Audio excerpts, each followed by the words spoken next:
noite. Oi, Serginho, boa noite. Queria que você dissesse o que você achou da tua equipe, da postura do teu time, que está classificado para a segunda fase, porque os comentários aqui, batendo papo com um com o outro, uma análise meio que geral, só achava esperava um pouco mais do Flamengo hoje e um pouco menos da equipe do Botafogo pelo fato deles não terem entrado com o que eles têm de melhor, digamos assim. E aconteceu até o contrário, eles jogaram num nível um pouco melhor e o Flamengo jogou num nível, digamos, que não vinha jogando nas outras partidas. Queria saber a sua análise, por favor. Boa noite. De fato, um jogo que ganhou esse contorno, porque as condições levaram o Botafogo a utilizar essa equipe alternativa que você colocou, e isso cria uma responsabilidade muito grande também para a gente. Eu prefiro destacar, o Botafogo fez uma boa partida realmente, mas eu prefiro destacar realmente a maturidade do nosso grupo, que fez um bom primeiro tempo, no meu modo de ver, tentando furar as duas linhas de 4 do Botafogo, uma marcação muito baixa, tentando aproveitar os contra-ataques. Em determinado momento a gente conseguiu fazer a circulação de bola com qualidade, mas me parece que o gramado um pouco duro hoje, não sei te dizer se é exatamente duro, mas um pouquinho irregular. Dificultou até porque o Botafogo tira muito bem os espaços, é uma equipe acostumada a marcar um bloco um pouco mais baixo, sai rápido no contra-ataque. E a gente teve um pouquinho de dificuldade realmente por saber que essa mobilização do Botafogo estava muito alta. Isso com certeza acabou dificultando um pouquinho a gente, mas o primeiro tempo eu gostei da maturidade do nosso grupo. Acabamos tomando um gol ali numa situação que a gente não poderia parar, né? O jogador profissional tem que estar um pouco mais ligado nisso, mas que bom que tenha acontecido na partida de hoje, porque eu acredito que isso vai servir de tema para a gente discutir e entender que a gente tem realmente que esperar aquele apito do árbitro ali. São questões de arbitragem que a gente não fala, mas realmente a gente bobeou no gol do Botafogo. Mas no segundo tempo, realmente, o time do Botafogo cresceu um pouco, veio para cima. Tem jogadores com boa qualidade, que sabem sair para o jogo. E realmente, nesse ponto aí, eu acredito até que esse quinto jogo nosso na competição, na temporada, acabou até prejudicando um pouquinho a gente, em virtude do desgaste que a gente vem sentindo também. A gente não tem nem um mês que se apresentou, né? Um mês e pouquinho. Hoje está fazendo um mês, se não me engano, 12, né? Dia 12, e a gente já são 5, 7 partidas, realmente muita coisa. Agora a gente vai pensar a semana aí para a gente poder pensar bem como a gente vai fazer no jogo de quinta e também no jogo de domingo. Boa noite. Boa noite. Esse foi o primeiro clássico entre Flamengo e Botafogo nesse ano, né? Tinha muita expectativa do torcedor, até tivemos um bom público no estádio, mas antes da bola rolar a gente teve muita confusão do lado de fora. Agora a gente teve a notícia confirmada pelo 3º Batalhão de que temos um torcedor morto. Eu não sei o que vocês viram no caminho, se vocês viram alguma coisa, porque vocês acabaram chegando mais perto da hora da bola rolar, que a confusão era justamente aqui. O que você pode dizer dessa notícia triste? Olha, lamentável, a gente percebeu que teve alguma coisa estranha, porque o nosso ônibus teve que diminuir bastante para chegar aqui.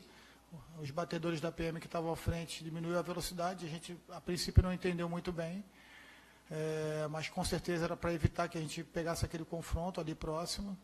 A gente fica profundamente entristecido, eu acho que com essa notícia da morte desse torcedor, acho que tudo aquilo que a gente tem de alegria do resultado muda completamente, porque eu não consigo ver esporte dessa forma, nem dentro de campo, muito mais fora de campo. O futebol no fundo, é um grande entretenimento do povo brasileiro, né?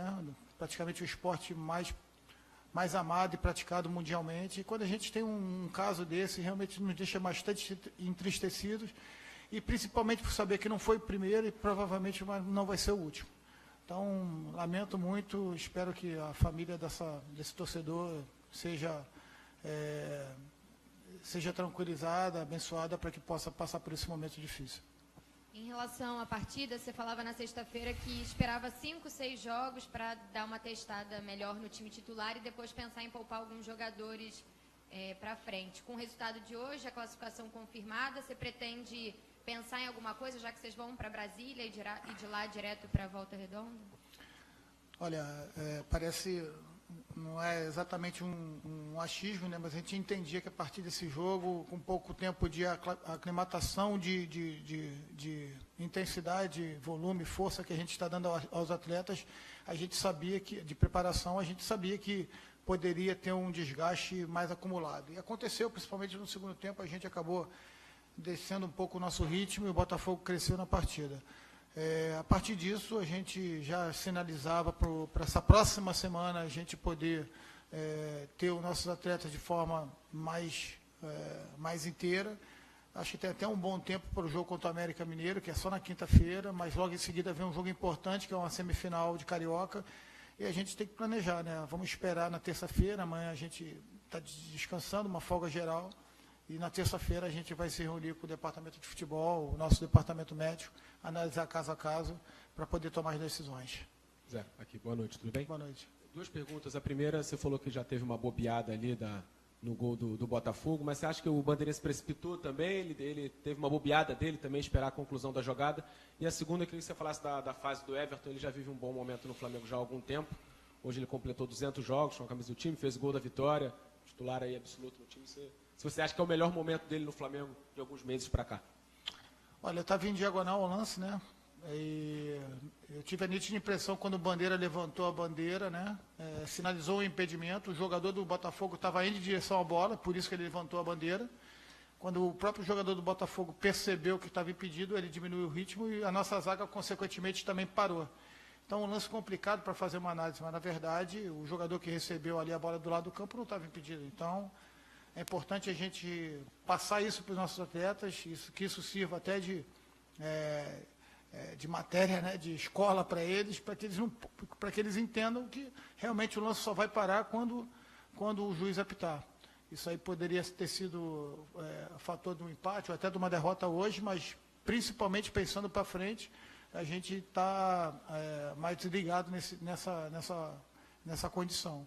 Em relação ao Everton, parabenizá-lo pela história que já construiu aqui no clube, né? Um jogador que já foi campeão aqui, sabe muito bem o que é vestir, encarna muito bem o sentimento rubro-negro e toda vez que é solicitado, está sempre muito bem disposto e muito participativo.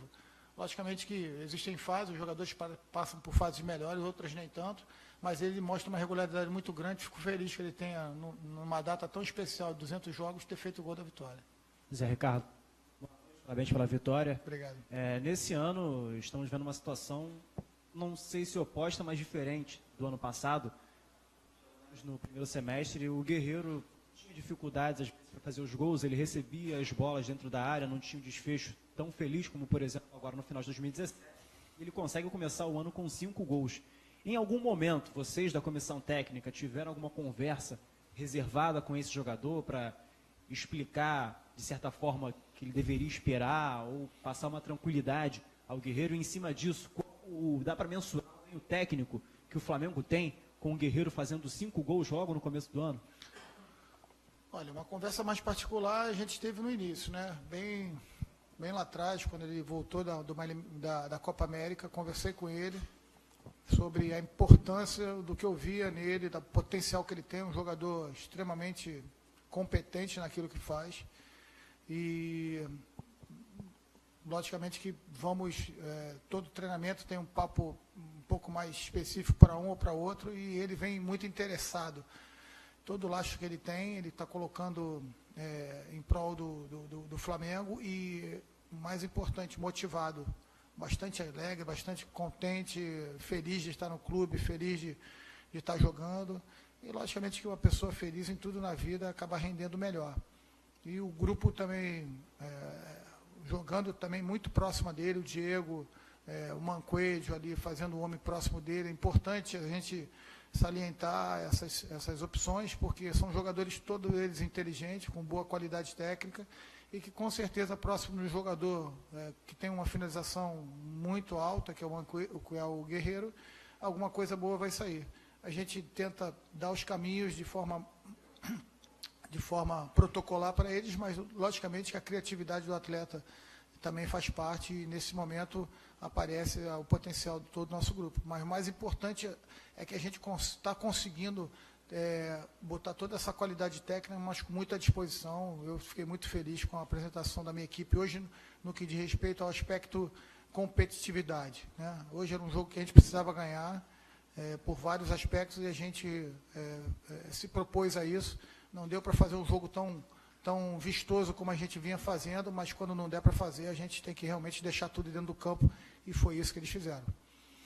Zé, nos 2 últimos jogos contra equipes de primeira linha do futebol nacional, né, de divisão, a gente observou que o time teve mais dificuldade de chegar ao gol, 42 minutos contra o Grêmio e agora 35 contra o Botafogo. Isso chega a te preocupar para um jogo contra outras equipes de ponta, principalmente em Copa Libertadores? Olha, preocupação acho que não é a palavra. Eu acho que a gente está em construção. A gente tem visto resultados pelo Brasil inteiro. As grandes equipes tendo dificuldade nesse início de temporada, isso é mais do que normal. Se a gente volta a bater, a gente hoje completou 30 dias de trabalho, né? E contando os amistosos, 7 partidas. É realmente um número grande. Se a gente ainda vai fazer uma comparação com os grandes centros na Europa, eles ainda estariam em preparação, normalmente é de 40 a 45 dias. E isso faz uma diferença muito grande. São jogos muito desgastantes. E a gente teve o São Paulo tendo problema na estreia, a gente teve hoje o Palmeiras perdendo uma partida, a gente já teve o Atlético perdendo um jogo, a gente teve o Cruzeiro tendo um empate, se eu não me engano, a gente teve Grêmio perdendo partida, Internacional perdendo. Então, enfim, esse início é assim mesmo. Eu acho que a gente está conseguindo conciliar um crescimento com a preparação, e isso deixa a gente contente. Um momento a gente não vai conseguir, em algum momento a gente não vai conseguir, mas a gente espera que, com a preparação que a gente está fazendo, com a sequência dos resultados dos jogos, a gente diminua o mínimo possível, diminua o máximo possível das questões do acaso do nosso jogo. É isso que a gente propõe o tempo todo, e eles estão extremamente imbuídos para isso. Vamos continuar nessa batida aí, porque no próximo mês, até o meio de março, a gente tem 11 partidas a jogar. Realmente a gente tem que estar bastante equilibrado para poder continuar com o grupo inteiro, como a gente tem. Não tivemos até agora nenhum tipo de lesão muscular, isso é importante ser citado. Então, ano passado já tivemos um nível de lesão baixíssima. A gente espera continuar assim, sermos mais competitivos que em 2016. Zé, boa noite. Você vai receber 3 jogadores com psicológico talvez um pouco abalado. São os 3 que estavam na seleção sub-20. Matheus Sávio, Lucas Paquetá e o Felipe Viseu, que já jogou mais vezes no profissional que os outros 2. Você pretende fazer um trabalho psicológico com esses jogadores, até com a própria comissão técnica do Flamengo? São jogadores que têm um futuro brilhante pela frente, mas chegam num momento de moral baixo, né? A primeira decisão que tomamos foi dar 3 dias de folga para eles, se representam apenas na quinta-feira. Realmente foi um resultado que nenhum de nós esperávamos, a não classificação para um Mundial, até porque é uma equipe que a gente vê bastante talento. Tenho certeza que desses jogadores que fizeram parte desse grupo, em breve teremos jogadores também na equipe principal do Brasil.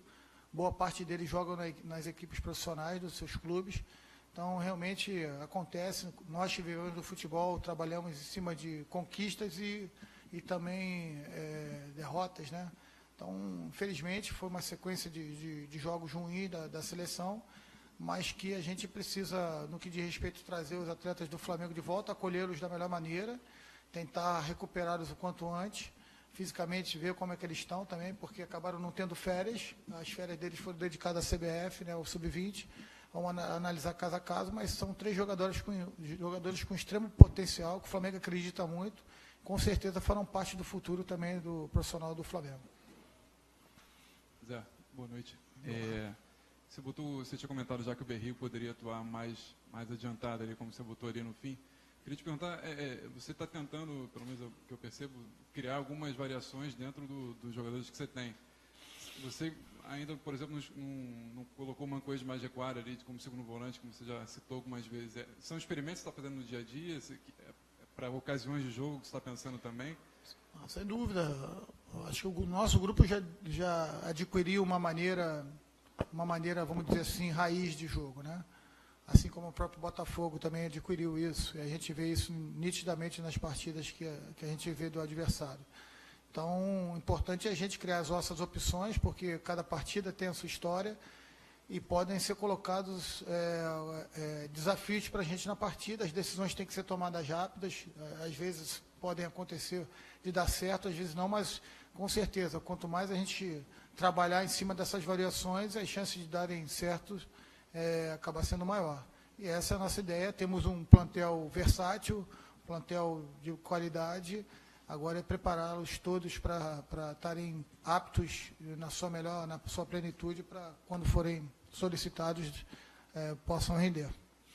Zé, boa noite. Olhando um pouco para os adversários, o Flamengo tem 100% de aproveitamento, claro que os resultados não podem ser contestados, mas pensando um pouco no lastro que o time ganha para a Libertadores, dá para a gente, ou dá para você perceber que isso pode ser uma armadilha para a Libertadores, porque o Flamengo enfrentou times pequenos e o Botafogo reserva, e na Primeira Liga foi um Grêmio todo desmantelado reserva também. Você se preocupa em eventualmente não cair numa armadilha de acreditar que o time talvez esteja no nível que os resultados podem indicar que ele está um nível acima, mas talvez ele não esteja nesse nível tão acima como...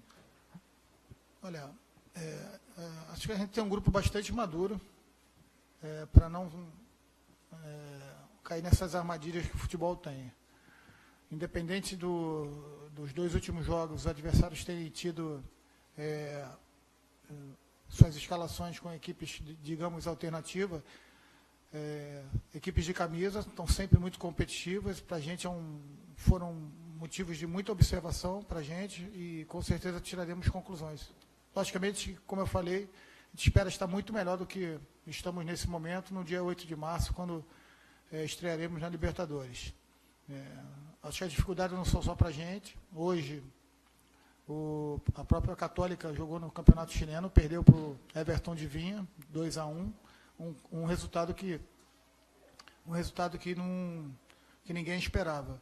Então, como está todo mundo aí nesse início de temporada, eu acho que as condições de cada um estão muito parecidas e sempre buscando crescimento. Vamos trabalhar essa semana para esses 2 jogos que teremos pela frente aí, buscar um crescimento na performance. Zé, você já falou dessa questão da marcação baixa que o Botafogo veio hoje no primeiro tempo, falou dessa questão também de você estar fazendo os treinamentos e hoje colocou o Berrio, quando você tirou o Guerreiro de uma forma mais avançada. Você acha que esse é o teu grande desafio, porque você vai encontrar muitos adversários, Libertadores, enfim, nos diversos campeonatos que o Flamengo vai ter, exatamente nessa questão da variação tática que você vai ter que implementar até mesmo durante as partidas com esse tipo de marcação, com a situação que o adversário vai te impor? Olha, isso é uma preocupação, acho que, de todo treinador. Verdadeiramente se pode fazer alterações de estrutura de jogo ou simplesmente criar uma versatilidade dentro de uma estrutura de jogo através da característica dos jogadores. Então, existem essas opções. Hoje, a grande equipe, vamos dizer, na Europa, que se fala é o Chelsea. Está há tanto tempo sem vencer, sem perder, e joga-se na mesma estrutura que o Conte tem colocado durante toda a temporada. 5 jogadores atrás, 4 na linha de meio de campo e um atacante mais avançado, no caso o Diego Costa. E ele vem pegando a equipe, jogando de todas as formas contra ele consegue, dentro da sua estrutura, variação às vezes de um jogador, o Hazard jogando mais por dentro, mais por fora, adiantando um pouquinho mais seus homens de ala, fazendo o Moussa jogar um pouco mais por dentro, às vezes um pouquinho mais como atacante, e ele consegue essa versatilidade do jogo. Mas existe também a questão de você mudar a estrutura do jogo. Faz parte. Dando outro exemplo, a nível mundial, o Liverpool ficou 5 jogos sem vencer, e é um clube dirigido por um dos treinadores mais expoentes da geração, que é o Klopp, com jogadores fantásticos. E ele foi eliminado de uma Liga da Inglaterra, foi eliminado numa Copa da Liga, enfim, daquelas competições todas, e chegou a perder para o último colocado, que era o Swansea, do campeonato inglês. E ele está mantendo a sua forma de jogar. Então é só uma questão de conceito, uma maneira de você acreditar numa forma de jogar, acreditar numa estrutura, você mostrar aquilo ao jogador, você vender essa ideia, o jogador ser seduzido por essa ideia e fazer acontecer. Logicamente que versatilizar o jogo, como eu disse, pode ser dessas duas maneiras. Estudar cada adversário e, de repente, fazer uma mudança, não tem problema algum. O próprio América Mineiro, que a gente vai jogar agora, vem fazendo uma estratégia um pouco parecida até com o Chelsea. O Ederson vem jogando com cinco homens atrás. Na posse de bola, ele trabalha com a saída de 3 e esses 2 alas viram atacante, um 3-4-3. Perdeu o seu melhor zagueiro agora, no jogo contra o Democrata de Governador Valadares, e já nos 2 últimos jogos voltou a jogar no 4-2-3-1, ou melhor, no 4-1-4-1. Enfim, provavelmente ele não tinha um outro jogador para fazer isso, pelo menos eu imagino dessa forma, e vamos para jogar contra eles na expectativa das 2, 3 estruturas. O que a gente precisa é estar fortalecido na nossa forma de jogar e criar as versatilidades quando o adversário propõe um jogo diferente para a gente.